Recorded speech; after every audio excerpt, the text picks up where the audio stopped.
record the meeting. And I see other Lily will give us our updates. Thank you. That sounds great.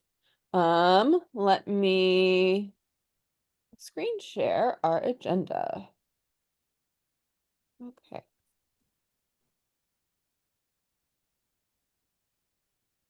So here's this morning's agenda. We'll start with introductions.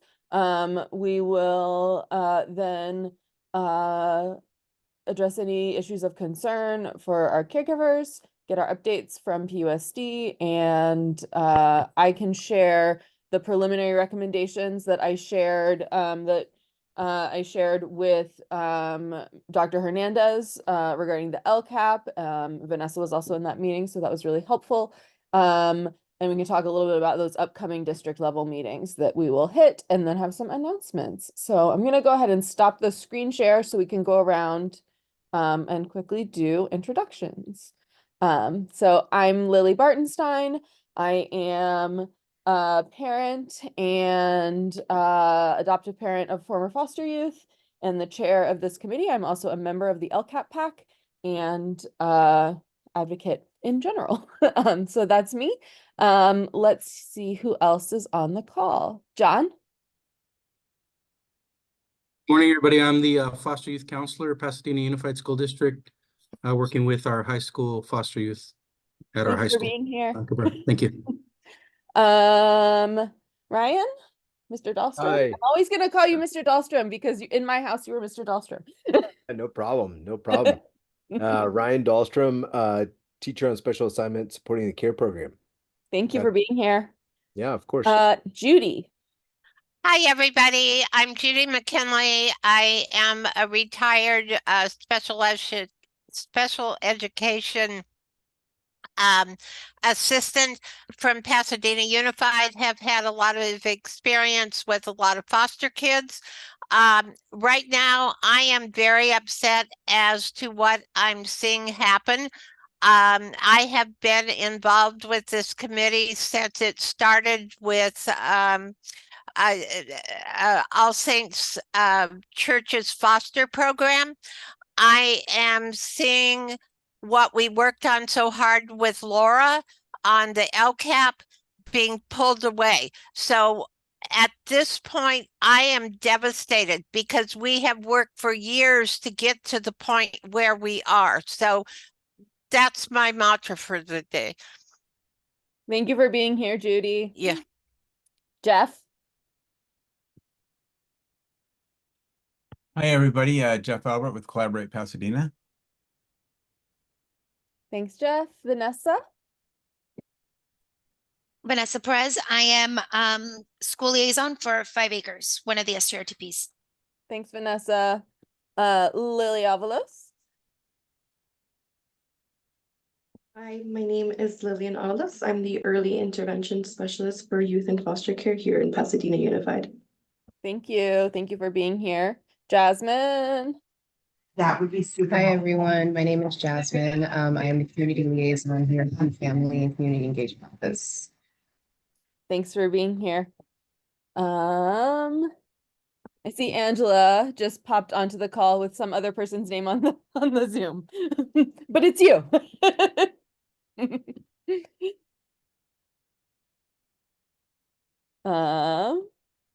Susan, do you want to go ahead and introduce yourself real quick?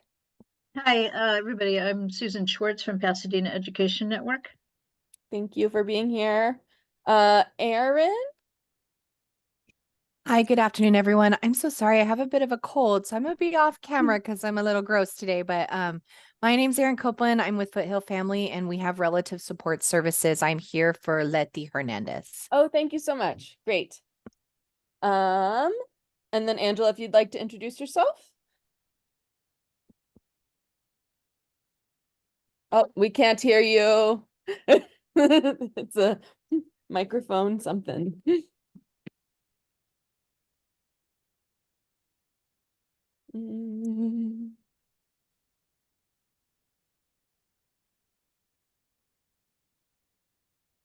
Would you like me to introduce you, Angela? Okay. This is our amazing Angela Mendoza. She's our community liaison for our youth and foster care team. Thank you. And then just joined, is it Correa? We're just doing introductions. Can you guys hear me? Yes, you're a little quiet. So my name is Magali Correa. I'm the community advocate here at Rose City High School. Oh, awesome. Thank you for being here. Thank you. Okay. Let me write down. Great. So that covers our introductions. Let's go ahead and open up the time for any issues of concern for our caregivers or advocates for youth. I don't have anything this week. I don't know if anyone else does. And it looks like we may have lost Damon too. I don't know if he's back. Okay. All right. Hearing none, let's go ahead and move into updates from PUSD. Lily, if you want to start, that'd be great. Sure. So Mr. Stanley did send me with quite just 4 updates. Okay. So there, as some of you may know, there's gonna be some reorganization with our youth and foster care team. And he's looking to bring back a couple of positions within our team so that we can continue servicing the students. But as for now, so that we know that for sure students are going to be continued to be serviced, we are partnering up with LACO, and they'll be coming in and servicing our students. Students now have access to Help Skip Drive for after school and weekend activities. So that's a win for us. And then John, our youth and foster care counselor, has been amazing, and he's been able to get 100% FAFSA completion and senior expense forms in. So that's a big win for us as well. Great. Is that it? All of our updates? Any other updates from the youth and foster care team? Okay.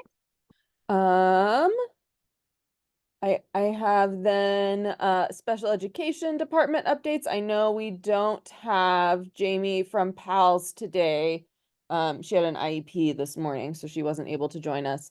And I don't think that Ms. Ellis was able to join either. I don't know if you know anything fun, Mr. Dahlstrom, to update us Well, there's on. always something fun, right? Special ed. No, I think that just to reiterate, the ESY signups and if there's anything there that needs to be that link needs to be sent out again, just let me know and I could send it. But just making sure that gets all the students and get registered for that and that's clear for everyone. I did notice that it's not posted, that link is not posted on the ESY page of the special education website, so that would be helpful probably too. Okay, I can give that feedback. Yeah, cool. Thank Okay. you. Yep. Yeah. I was like, here's all the, and Mr. Johnson was saying, and then the link wasn't there. So that might be helpful to other families as well. Any other special education? No, not at this time. Not Okay. that I'm aware of. I asked our team if we have any updates and haven't got a response at the moment. So Okay. if I could chime in later if there if something comes up. Great. Awesome. Thank you. Yes, Judy? Mr. Dahlstrom, Yes. do you, are there surrogate parents serving as surrogate parents for foster kids at this point in Pasadena? There are, and our coordinators know of a few of them, and so we've had some solid parents, surrogate parents step in for that. Yes. Okay, are you seeing that need is being met, that kids who need to have a surrogate parent are actually getting that in place? From my personal interactions and experience, yes. And that was kind of trying to get one of our students online from McKinley this year with a surrogate parent, and that's worked out successfully. I do not know what it looks like from a larger standpoint in SPED, but I can certainly find out for you. And Okay, this- I think that might be a good thing to come back with and just let us know how many they have and how many foster kids have surrogate parents. Okay. Yeah, I know Miss Avlos may also has been helping with those assignments in the intake and best interest determination meeting process.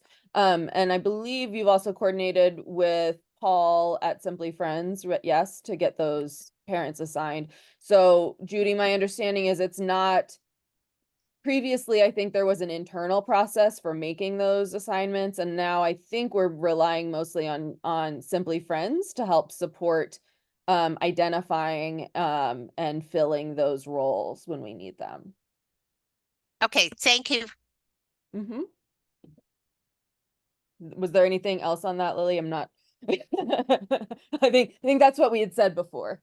Yeah, yes, correct. So with Simply Friends, though, I can't just request it. I have to have a document from court asking us to assign a surrogate. So I can't just, like, if someone says, oh, I can't get a hold of ERH, can we just get a surrogate? I can't do that. I have to have a court document. So Yes, and I know that that was something Vanessa was saying, is that most of the time they still need the JV, what is it, 535 or something like that. If I can pull numbers out of my brain, I think those are the ones. I think it's the JV 536, I think. Okay. In order to actually assign that role legally. Great. Cool. Anything else in that area? And then I don't see anyone from CYFC right now, but my understanding is they are continuing with us next year as they have been for the past year and a half or 2 years. But I don't have anything new from them either, it looks like. Cool. Any other POSD updates? I think, yeah, I think we're pretty much where we were a month ago. I did, and I'll pull this up on the screen and let me also drop the link. I did have, as I mentioned at the beginning, we had our LCAP consultation meeting with Dr. Hernandez. And I'm going to go ahead and screen share what I provided as sort of a consolidated recommendation for this year, at least as a starting point. So attached to this document, so if you click through the link, you can scroll down. This was what I put together last year after talking with all of our members and sort of identifying some of the needs. I wanted to sort of streamline that, especially knowing that our staffing is being reorganized and we may have a smaller team at the district level, into a set of recommendations that I think are really critically important as we move into next year. So I'm just going to review those with this group, and if anyone has other ideas or thoughts, please share them with us. We will have Dr. Hernandez at our next meeting to talk about the next round of the LCAP, which is, for anyone who's not familiar, that's the Local Control Accountability Plan. It's how we measure and allocate funding through the local control funding formula.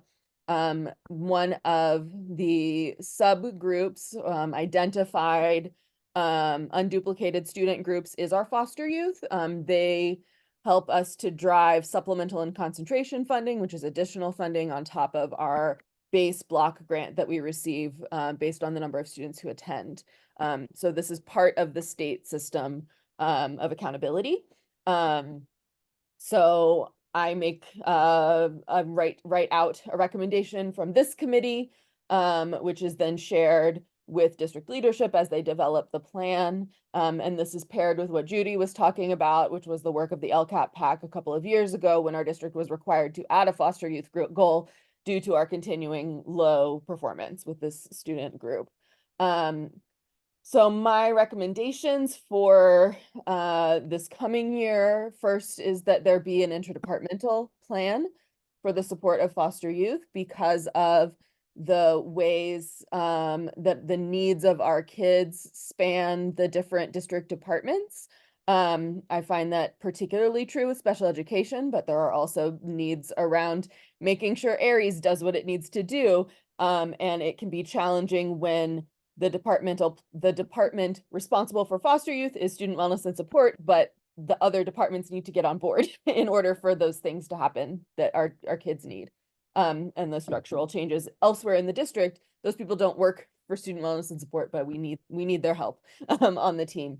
So I would love to see a plan that includes all of those different area components. I personally have a little bit of a mission around a rubric for the department plans, because right now in the LCAP, the department plans are judged based on completion, and just turning in your homework to me is not quite good enough, but we'll see. We'll see if I have time for that project.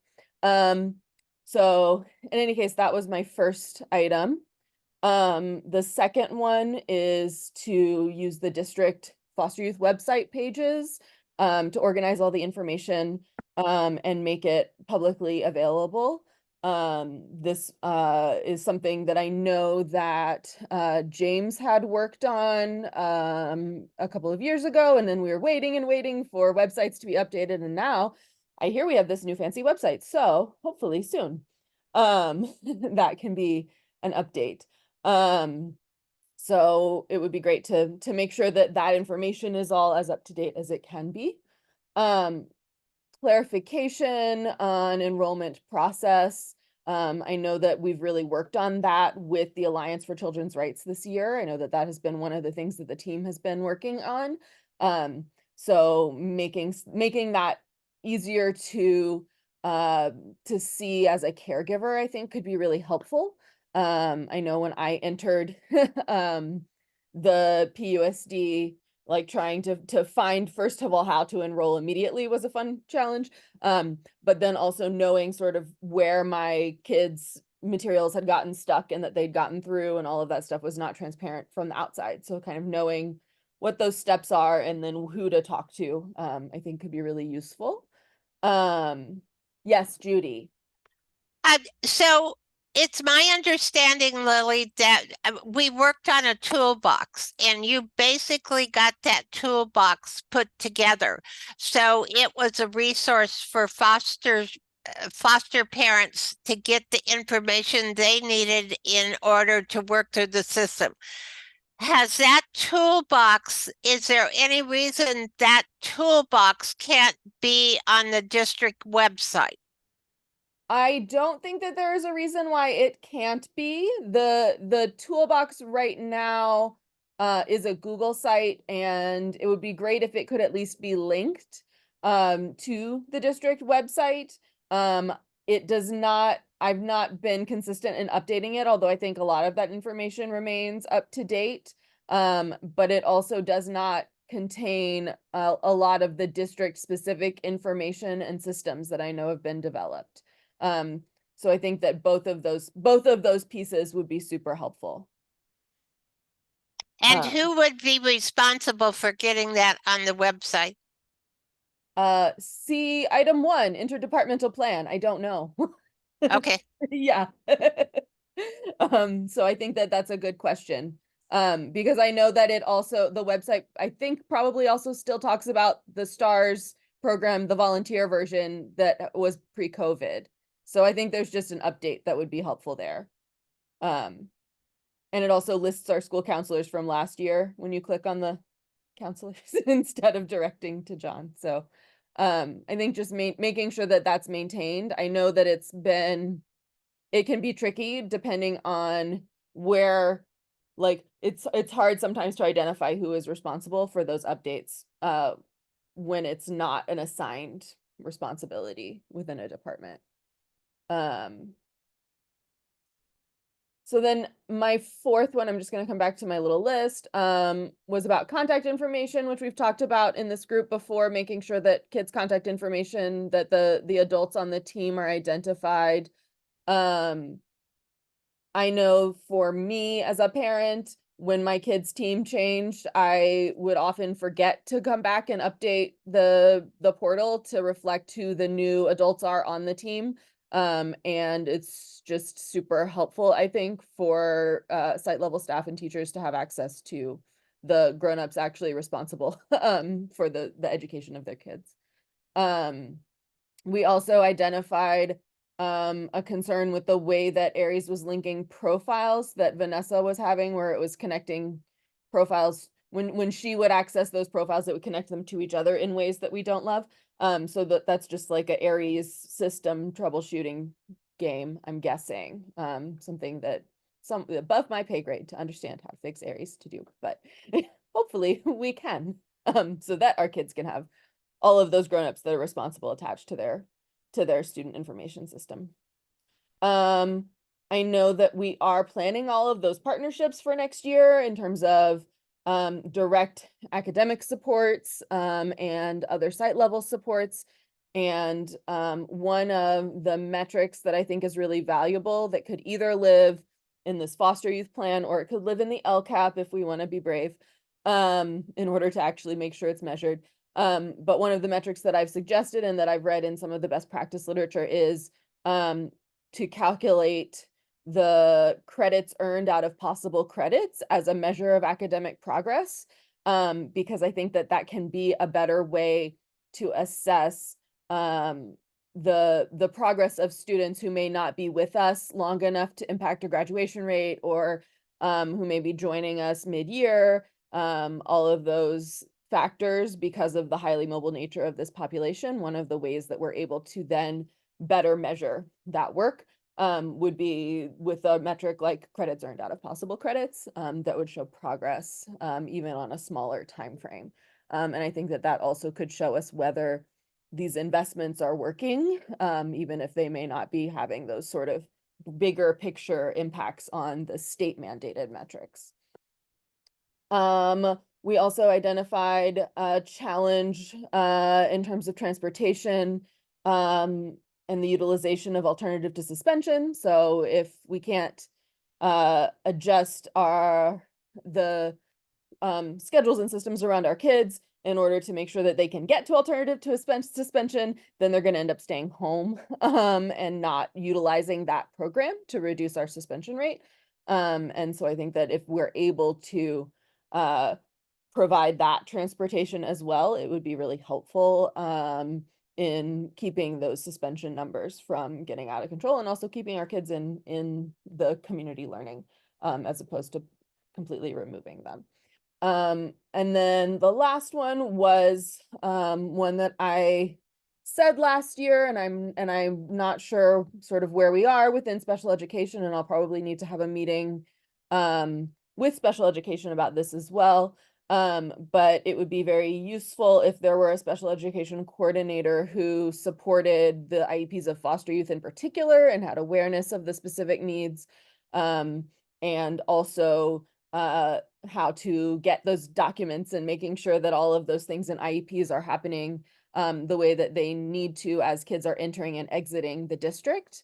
I know that that's as a caregiver, that can be not very transparent. So I know that like when my kid entered the district 2.5 years ago, his 30-day IEP meeting was based on an old out-of-date IEP, even though I provided the most up-to-date IEP when I entered the district. So making sure that we're actually looking at most recent documents and making sure that that stuff is all right is not something that we can see as parents. So it's really helpful if there's someone in special education to support that advocacy.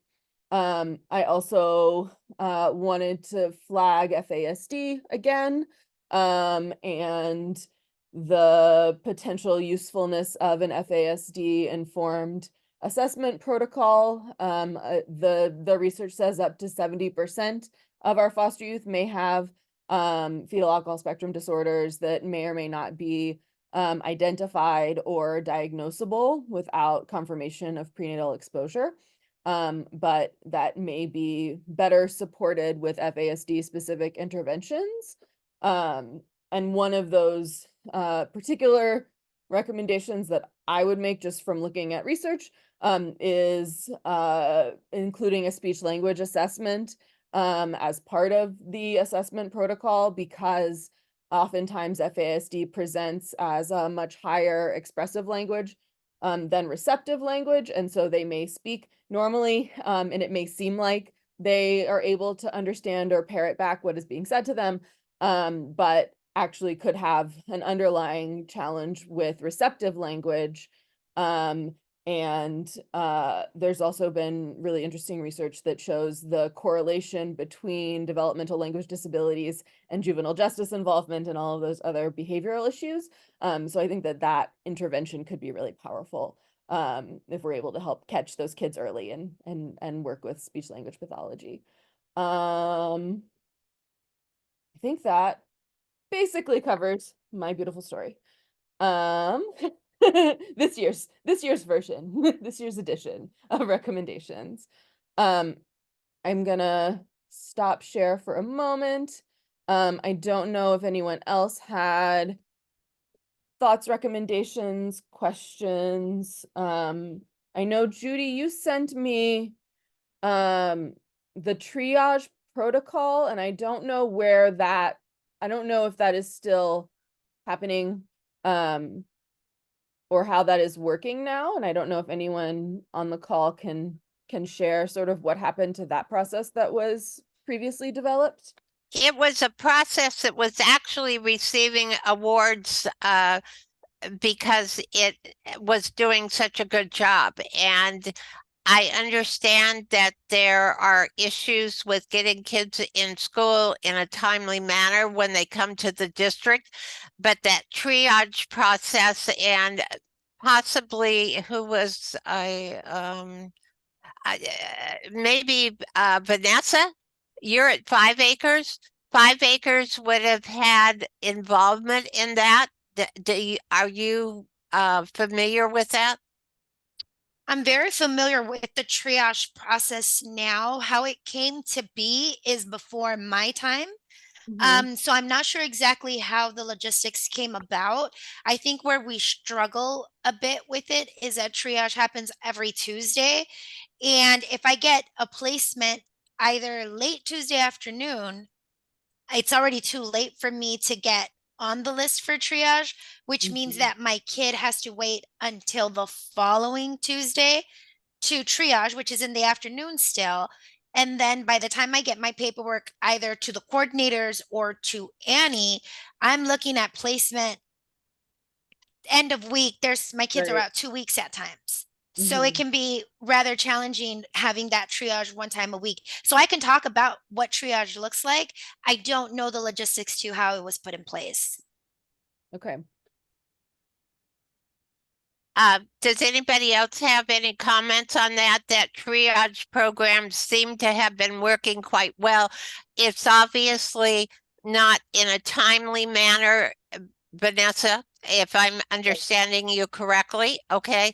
So that some system for being able to set that up on an emergency basis when a new kid comes in. Maybe not with a whole team from the county and all that stuff, but just to sit down and assess what the kids' needs are is critically important. So I don't know where we're at with that, because that was actually, it seemed to be being very successful.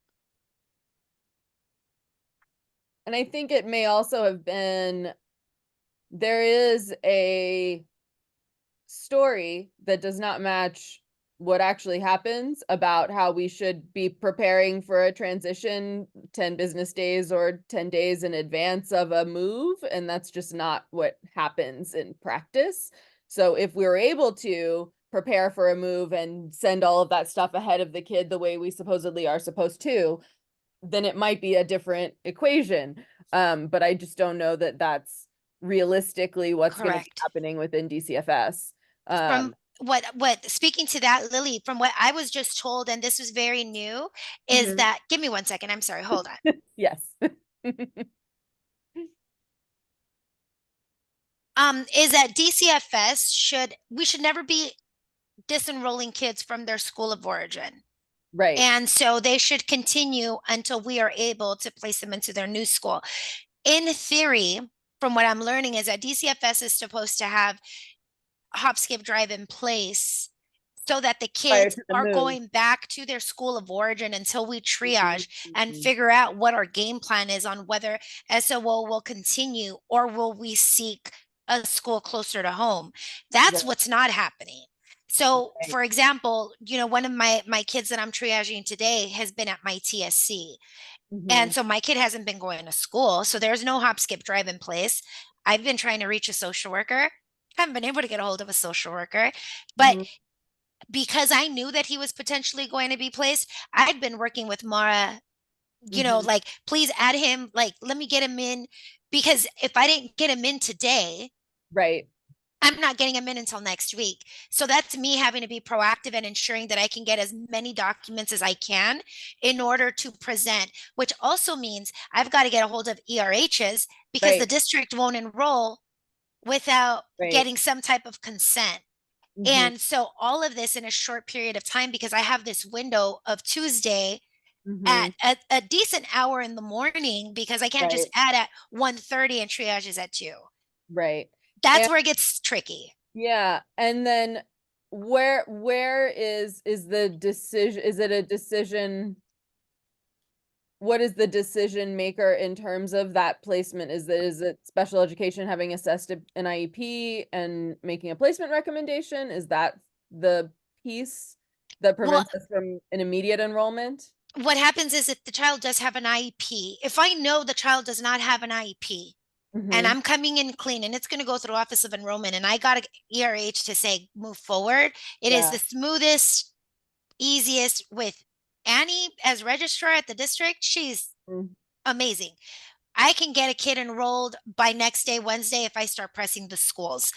Right. It's That's when the like child immediate enrollment. That's immediate and I love Yes. it. But when we do have Right. a child with an individualized education plan, depending if it's still only with RSP, still easy peasy. But Mhm. when I've got an SCC or an Right. SCC mainly, because if it's something equivalent to care, that's also pretty immediate because we know they're going into care. It's Yeah. that SCC placement because now it goes to one of the coordinators. Now the coordinators review. Now I've got to hassle the coordinators because I can't get a hold of all of them. And Right. it's pressing like, hey, where am I going? Where am I going? And that's where I'll reach out to Lily sometimes and I'll be like, hey, we haven't heard anything. Can you go It can knock get on someone's door? Yeah, it can get a little Yeah. bit tricky when it comes to an SDC placement. And that's where the majority of our kids are placed from looking at our data. A lot of our foster youth who have special education plans are actually in those SDC placements. And so that's where I think if there were one special education coordinator who could facilitate that IEP assessment and support decision making, that could be really valuable. So that And person could be available to the enrollment process to expedite those wait times that we have. and it's devastating to a kid and to the school and to everybody when you get a kid dropped on your doorstep and you have no idea who that kid is. There's no contacts for them. They may be special ed kids. You have no IEPs, okay? And the county has been I have called many school districts to get school records because we didn't, I can't say right now, get them for weeks after the kid has been transferred. And you have absolutely no understanding of what that kid's needs are. And that kid, again, may be set up for another move because they aren't placed in the right program, which is just unreal. Okay. You're talking a little kid. Okay. And as scary as it is that they're in foster care, been taken care from their homes, you're just setting them up for more difficult times. Okay. And PUSD should be setting these placements up so these kids, it's a smooth path. We've come a whole long way. And there's no reason why we can't make this better for these kids instead of setting them up for failure. Yes. And that's been a lot of my advocacy, as you know, Judy, as well, because we need, that's why we need district level staff to support those the educational records transfer and all of that stuff, because without the youth and foster care team, it's very, very difficult to find people with the capacity and knowledge to go track all of that stuff down for our individual cases. And there should be somebody in special ed that is advocating to get those records, not a special ed instructional assistant in a classroom with a teacher who is more advocate than they are teacher. Yep. So hopefully that's something we can continue to advocate for and push forward in our next in our next round.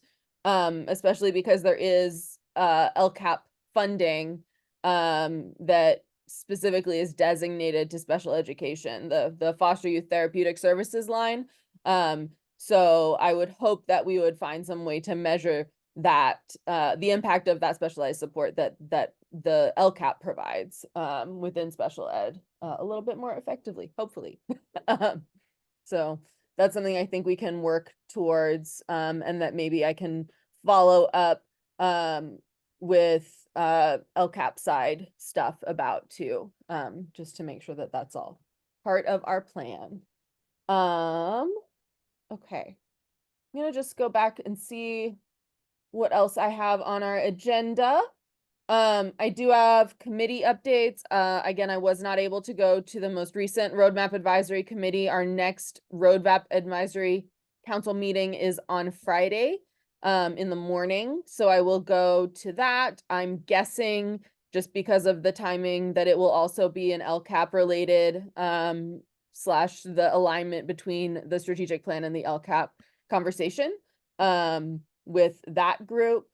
And anything that I find out, I'll try and share out with the Foster Youth Council as we continue forward.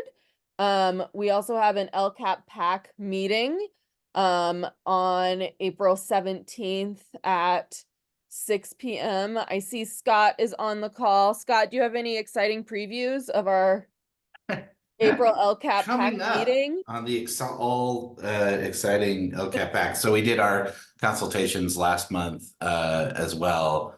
Those are off and running.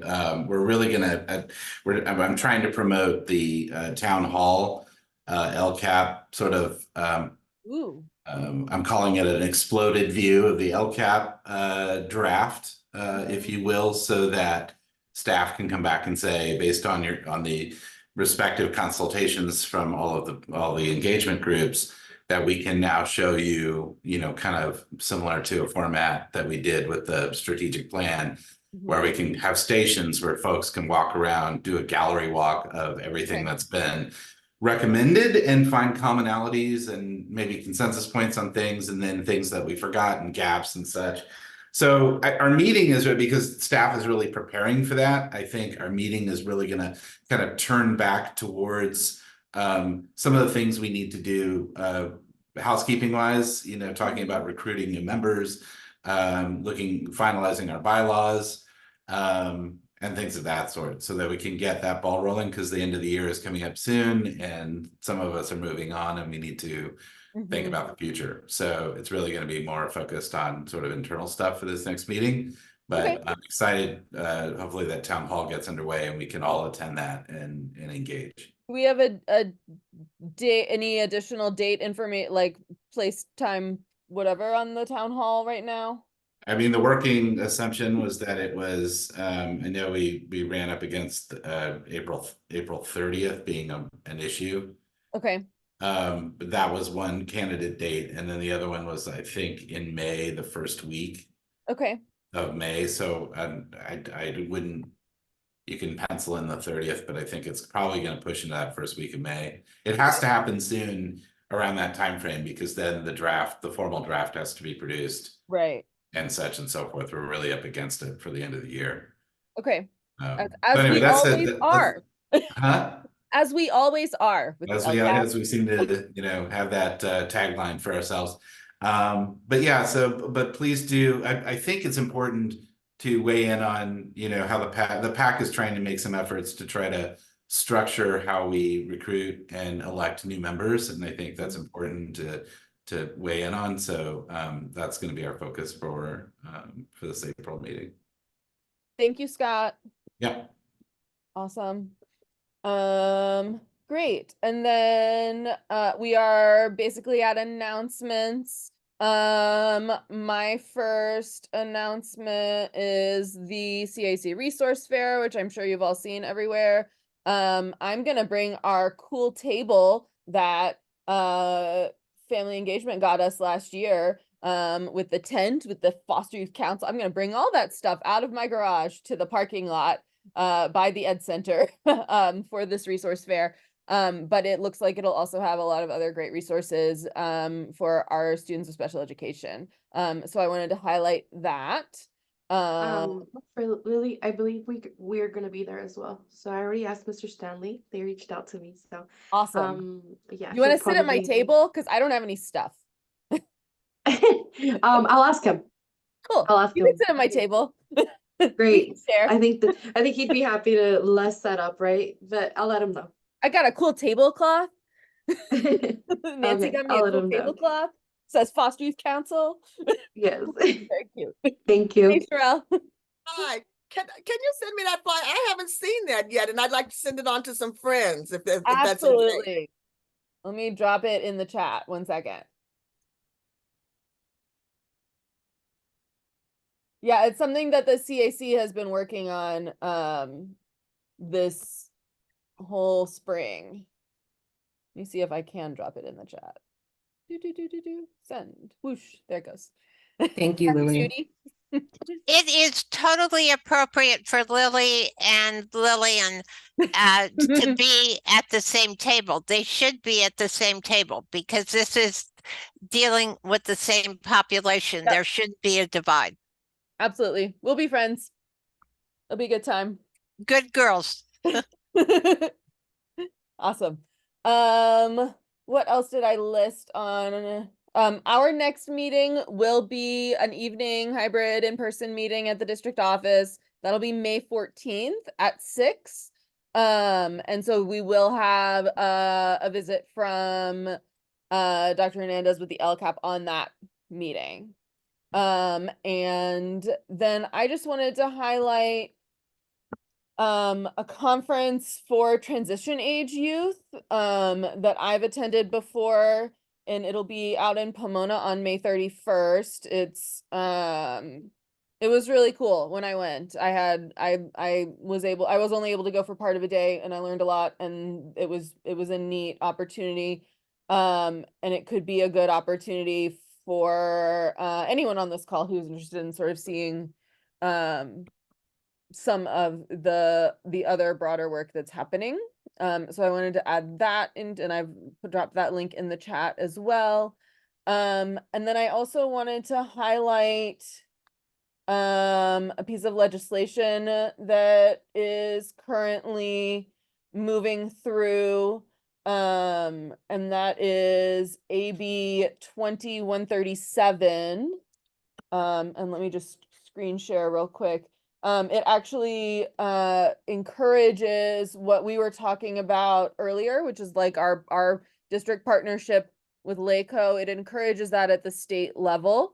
So it is a homeless and foster youth bill that expands the ability of the foster youth services coordinating programs. Is that, yes, that is the name of those are the words the letters stand for, to provide direct student support, and also make sure that those coordinating programs are part of the ensuring that FAFSAs are completed. It also makes sure that LCAPs are including homeless students, because in many districts that's not part of their LCAP. And we are already including them alongside our foster youth in our in our LCAP goal 6 here because we were required to last year. And we are going to continue even though there is no longer that requirement based on low performance. That has gone away in this round. But I think that is really valuable at the state level to make all of those things more accessible. So that is a piece of legislation that if you like me, have fun writing letters to people who represent you. It's one that I think is important. There's also, if you go to the Alliance for Children's Rights, just a week and a half ago, they did their spring foster youth legislation roundup, which has so many important things. There's like we're in our district dealing with a budget funding cut. There are a lot of really important programs that are being cut that impact our students and our families. One of them that was identified to be cut was the FERS program, which is the Family Urgent Response teams. And I think that's critical for placement stabilization and all of those other things. So if you have time to go take a look on the Alliance for Children's Rights website, let me see if I can pull up that link. That they always do a really nice job partnering with partner agencies to put together like a roundup of legislative priorities. And I know that hold please. Not now. One moment. Let me grab the link to that presentation because that was really helpful to me.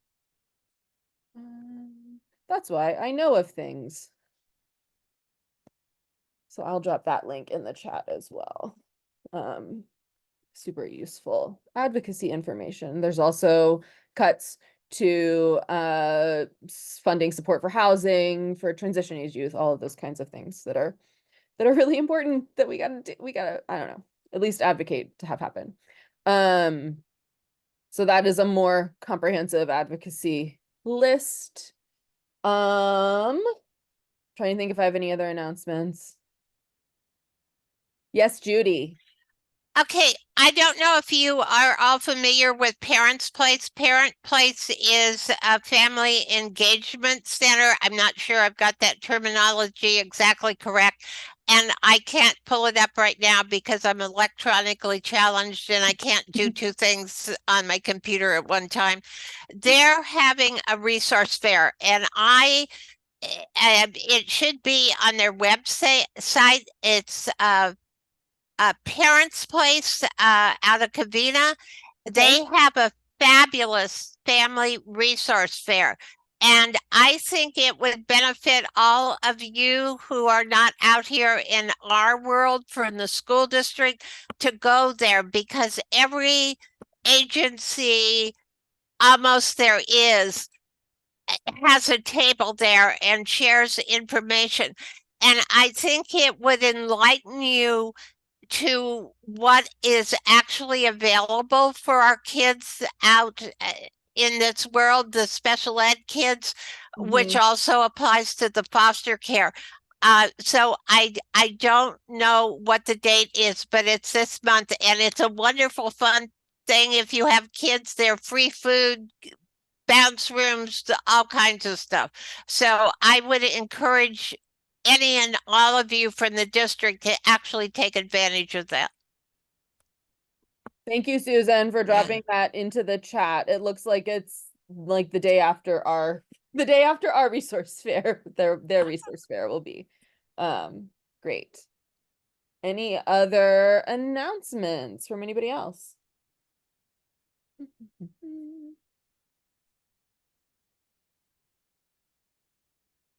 Cool. I also have some space for public comment if anyone has a public comment.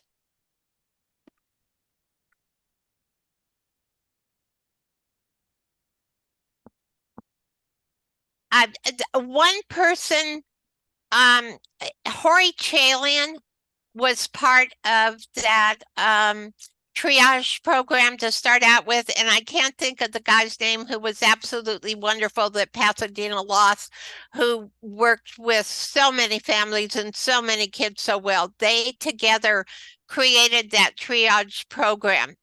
Hori is also gone from the district, and I can't think of the guy's name, and but they were the ones that were responsible for getting that triage program put together, at least a great deal of it.